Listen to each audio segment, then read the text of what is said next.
L'atome.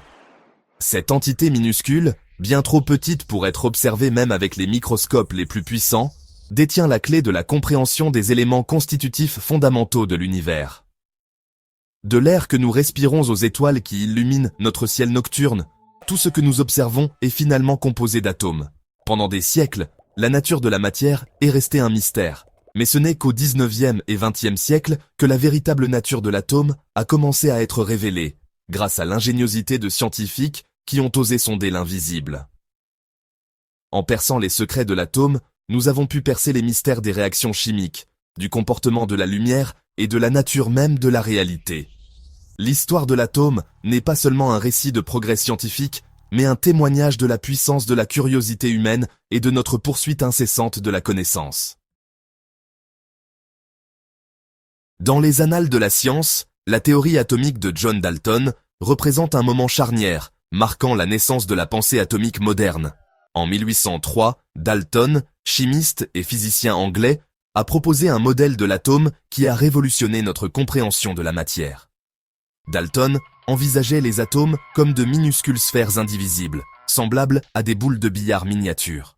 Ces atomes, a-t-il soutenu, étaient les éléments constitutifs fondamentaux de tous les éléments, et chaque élément était caractérisé par son type unique d'atome. Bien que simple, le modèle de Dalton a fourni un cadre crucial pour comprendre les réactions chimiques. Cependant, la nature indivisible de l'atome de Dalton a rapidement été remise en question. En 1887, J. Thomson, un physicien britannique, a mené des expériences sur les rayons cathodiques. La découverte révolutionnaire de l'électron par Thomson a brisé la notion d'atome comme entité indivisible. Pour tenir compte de l'électron, Thomson a proposé un nouveau modèle atomique, souvent appelé modèle du pudding aux prunes. Ce modèle, bien que plus tard remplacé, était une étape cruciale vers la compréhension de la structure interne de l'atome. Le début du XXe siècle a vu un changement sismique dans notre compréhension de l'atome, grâce aux travaux pionniers d'Ernest Rutherford. En 1911, Rutherford et ses collègues ont mené la désormais célèbre expérience de la feuille d'or. Ils ont bombardé une fine feuille d'or avec des particules alpha. À leur grande surprise, la plupart des particules alpha ont traversé la feuille, tandis qu'une petite fraction a été déviée à grand angle. Ces résultats inattendus ont conduit Rutherford à proposer un modèle révolutionnaire de l'atome. Il a conclu que l'atome était principalement constitué d'espaces vides, avec sa charge positive concentrée dans un noyau minuscule et dense en son centre. Les électrons, a-t-il suggéré, orbitaient autour du noyau, un peu comme les planètes tournent autour du Soleil. Le modèle de Rutherford était une rupture radicale avec le modèle du pudding aux prunes de Thomson. Il dépeignait l'atome comme un système solaire miniature, avec des électrons tournant autour du noyau. Bien que révolutionnaire, le modèle de Rutherford n'était pas sans défaut, nécessitant une nouvelle théorie pour expliquer la stabilité atomique. En 1913, le physicien danois Niels Bohr a révolutionné notre compréhension de l'atome en introduisant le concept de niveau d'énergie quantifié. S'appuyant sur le modèle planétaire de Rutherford, Bohr a proposé que les électrons ne pouvaient occuper que des orbites spécifiques et discrètes autour du noyau. Ces niveaux d'énergie étaient quantifiés, ce qui signifie que les électrons ne pouvaient exister qu'à ces niveaux d'énergie spécifiques, et nulle part entre les deux. Bohr a en outre postulé que les électrons pouvaient sauter entre ces niveaux d'énergie en absorbant ou en émettant des photons de lumière.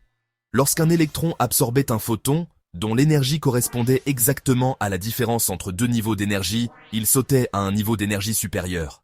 Inversement, lorsqu'un électron sautait à un niveau d'énergie inférieur, il émettait un photon dont l'énergie était égale à la différence d'énergie entre les deux niveaux.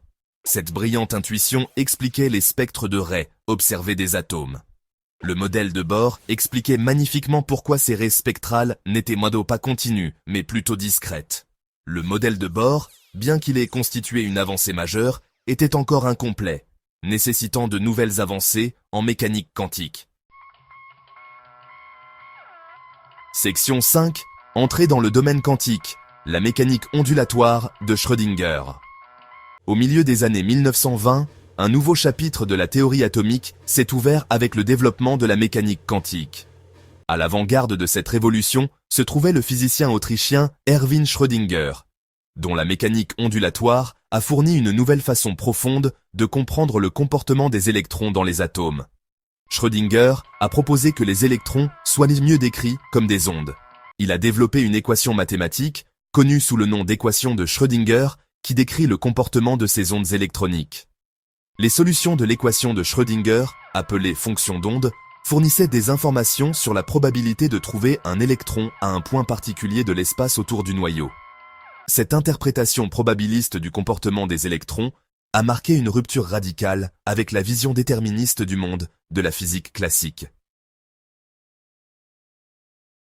Section 6. Le monde incertain de la mécanique quantique. La mécanique quantique a introduit une limite fondamentale à notre capacité à mesurer simultanément certaines paires de propriétés physiques. Cette observation profonde a été formalisée par le physicien allemand Werner Heisenberg dans son célèbre principe d'incertitude. Le principe d'incertitude de Heisenberg stipule que plus nous mesurons précisément une propriété d'une particule, comme sa position, moins nous pouvons connaître précisément sa quantité de mouvement, et vice-versa. Cette incertitude inhérente n'était pas due à des limites dans nos instruments de mesure, mais plutôt à une propriété fondamentale du monde quantique. Imaginez essayer de localiser un électron en mouvement rapide. Pour voir l'électron, nous devons lui envoyer de la lumière, ce qui modifie sa quantité de mouvement. Le simple fait de mesurer la position de l'électron introduit une incertitude dans sa quantité de mouvement. Cette incertitude inhérente est un aspect fondamental du monde quantique, remettant en question nos intuitions classiques. Section 7. Des atomes à la technologie. L'impact de la physique atomique. La quête pour comprendre l'atome a conduit à des progrès technologiques qui ont révolutionné notre monde.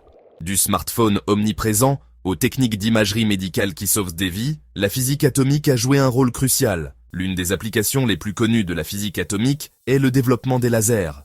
Les lasers sont devenus des outils indispensables dans les télécommunications, la médecine, la fabrication et d'innombrables autres domaines. Les horloges atomiques, les dispositifs de mesure du temps les plus précis jamais créés, ont permis le développement de la navigation GPS et de l'Internet à haut débit. Les techniques d'imagerie médicale, telles que l'IRM et la TEP, reposent sur notre compréhension des interactions atomiques pour fournir des images détaillées du corps humain.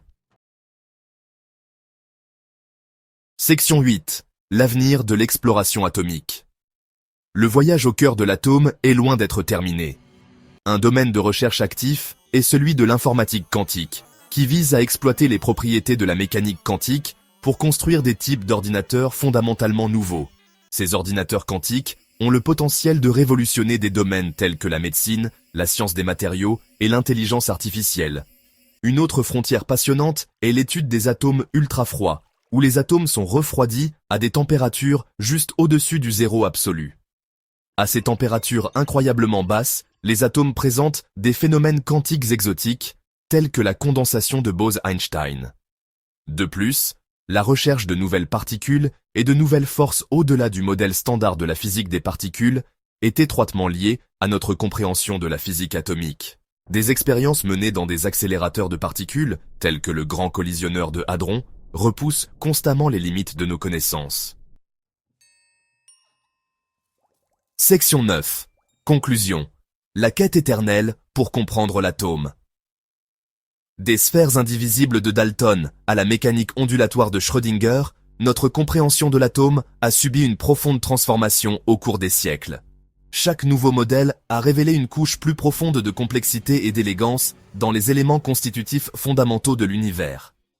L'atome, autrefois un concept philosophique, est devenu une pierre angulaire de la science et de la technologie moderne. Pourtant, la quête pour comprendre l'atome est loin d'être terminée. Le monde quantique continue de remettre en question nos intuitions classiques, nous invitant à explorer davantage l'inconnu. L'étude de l'atome est un témoignage de la puissance de la curiosité humaine et de notre poursuite incessante de la connaissance.